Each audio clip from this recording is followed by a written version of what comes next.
Hello, कैसे हो? बिल्कुल ठीक सर। आज का जो हमारा टॉपिक है एडवांटेज ऑफ अकाउंटिंग। क्या होता है एडवांटेज का? क्या मतलब वो पहले ही ये समझते हैं। एडवांटेज का मतलब होता है फायदा, लाभ, गेन जिसको बोलते हैं हम लोग। तो अकाउंटिंग जो हम कर रहे हैं उससे क्या फायदे हैं वो एक एक करके हम डिस्कस करेंगे। जो सबसे पहला फायदा है हमारा, फाइनेंशियल इंफॉर्मेशन अबाउट बिजनेस। इससे हमें पता रहता है कि हमारे बिजनेस में चल क्या रहा है, बिजनेस में चल क्या रहा है।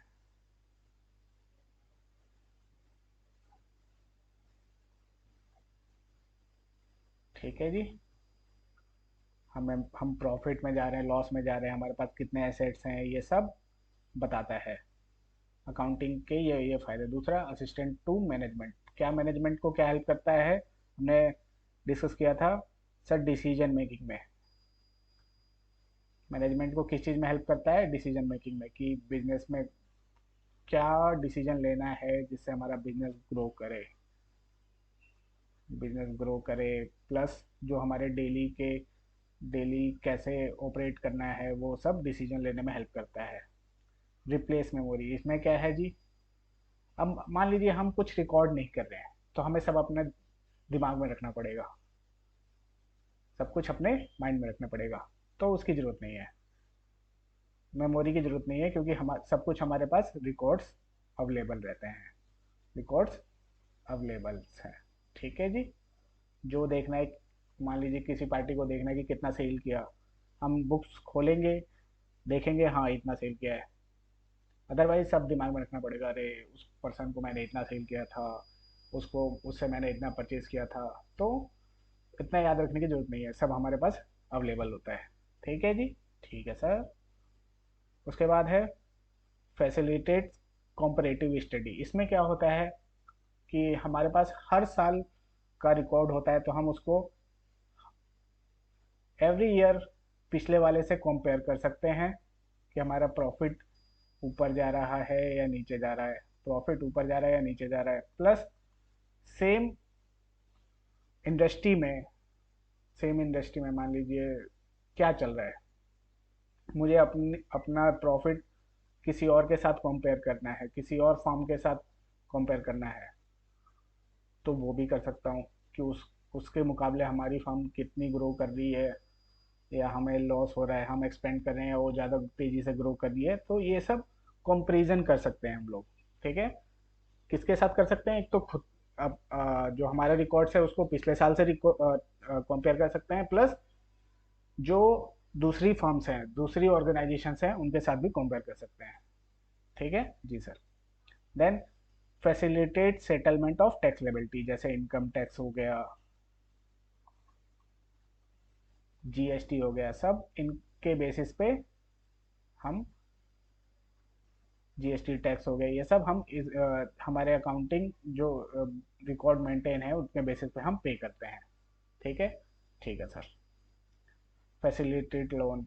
अब लोन लेने जाएंगे हम, तो उसके लिए वो फाइनेंशियल स्टेटमेंट्स मांगते हैं 3 साल के, कि अपने 3 साल के फाइनेंशियल स्टेटमेंट लेके आओ, प्रॉफिट एंड लॉस लेके आओ, बैलेंस शीट लेके आओ, बैलेंस शीट लेके आओ, तभी आपको लोन मिलेगा। तो ये सब है, लोन आसानी से मिल जाता है। एविडेंस कोर्ट, कोर्ट में भी अकाउंटिंग रिकॉर्ड्स को एविडेंस मानते हैं। क्या मानते हैं?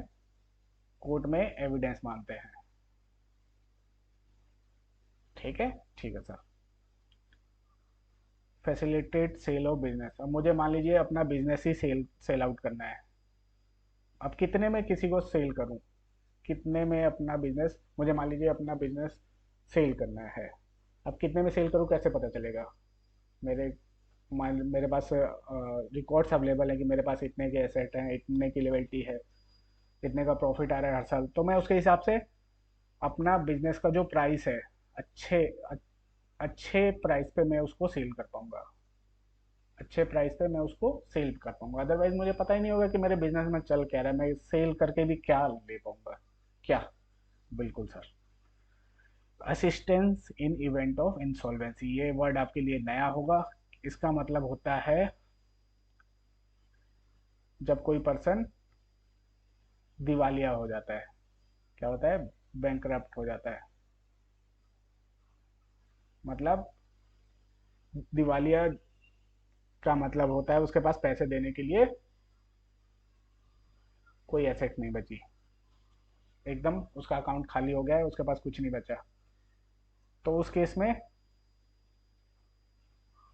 जब कोई पर्सन इंसॉल्वेंट होता है, उस केस में अलग से एक पर्सन अपॉइंट किया जाता है गवर्नमेंट के द्वारा, अलग से थर्ड पर्सन अपॉइंट किया जाता है। वो क्या करता है, जो बिजनेस के एसेट्स हैं, बिजनेस में जो एसेट्स हैं उसको सोल्ड करके लेबिलिटी को पे ऑफ करता है। वो बिजनेस की जितनी लेबिलिटीज़ हैं, जितना पे करना है बिजनेस को दूसरी पार्टीज को, उनको एसेट्स को सोल्ड करके उसको पे करता है। ठीक है, ठीक है सर।